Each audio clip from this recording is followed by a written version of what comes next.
What is happening, sports fans? It's your man, Matt 5-pack, rocking it solo. It is Tuesday, April 5th.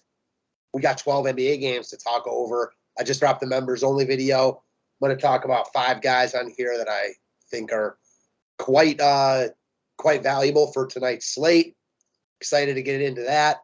We got MLB coming up in only a couple days, so this is going to be the last, or one of the last NBA videos I'm going to make.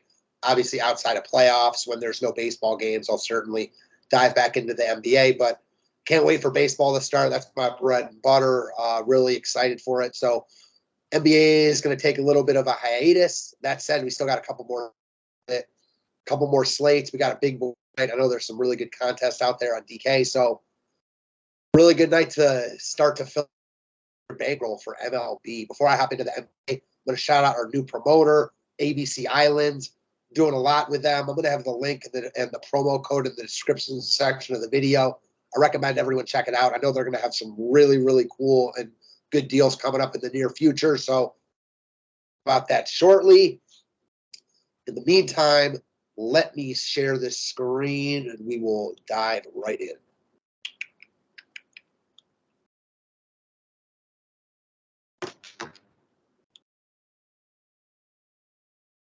Should be good to go here. So first and foremost, there isn't like a ton of value right now for a 12-game slate. One guy that just looks like a lock in all form, Trey Jones.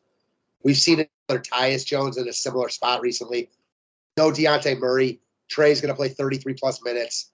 He's going to walk into value at this price point. It's not the greatest spot in the world. It's not a bad spot, but it's not the greatest spot in the world. Doesn't even matter, though. As a point guard with the ball in his hands a ton, he's still way too cheap at 4K. I can't believe they priced him down after last game with Murray still out, $200 cheaper. Just lock him in and move on. He's a free square. All formats. All right, next up, going back to my boy. I haven't brought up D'Lo in a minute, but I think it's about time to go right back to him. So D'Angelo Russell hadn't been great for like the past 3-ish weeks, but really has gotten going the past couple games. Broke out of his shell, especially against Houston when he dropped 44-plus DK points. 5 minutes in each of the past 2 games. With Minnesota, hot on the heels of Utah for the 6th seed out west. They're playing for wins. This is a great spot for the Timberwolves at home. He's just too cheap. I mean, even if the spot weren't good, D'Lo has a big-time upside at this price. With it being a great spot, amazing price tag. I like Russell a lot here in all formats. Again, if we get more and more value throughout the day, the slate will probably look more stars and scrubby, but as of now, I think Russell is a really nice building block at 6,400. All right, now a couple guys that are the same price point, Poku and Sengun. So Shevsky has been in play for the past couple weeks now with OKC so short on buys. He's their best player right now with both Shai and Giddey out. Coming off a triple-double last time out against Phoenix. They rolled Phoenix, so they're feeling good about themselves right now. Another really good spot for them at home against Portland. OKC's been priced up, so a lot of their guys are a little bit more than you'd like to pay. However, his price dropped $300. He's back down to $6,600. He looks really, really good here. I see no reason why you can't plug him in any format. All righty. Next up, we got Alperen Sengun. So missed a couple games and then came back and dropped 40 on the Timberwolves with Christian Woods still out. We've read this books before. Sengun is uber productive when he gets good run. I imagine he plays 30-plus minutes, 35-plus minutes here.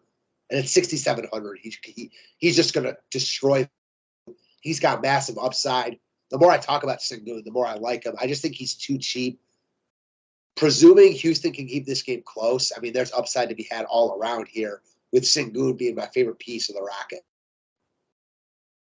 Last but not least, talking about Bam Adebayo, going back to an old mantra we like, big men versus Charlotte. When all else fails, just use the center against the Hornets. And, man, do they give up DFS points to opposing big men.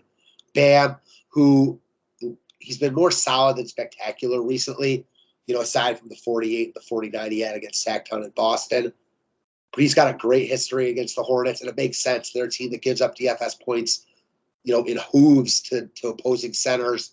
I like Bam a lot here. He's just too cheap at 7,900. He should never be under 8K, especially when he's in a spot like this. So I think we can take advantage of the past couple games. He hasn't played so well, and DK dropping his price in a pristine against the Hornets. There's a ton to pay him everywhere. Not going to call him a bust because there's so good center options, but he's right in the heart of them. I like him quite a bit everywhere tonight. That's what I got for you guys. Hopefully you enjoy. If you want more content, more videos, any of that stuff, go check out the DFS 5-pack with baseball coming up. New packages out there for you guys to check out. So appreciate it as always. Catch you guys tomorrow on the flip side.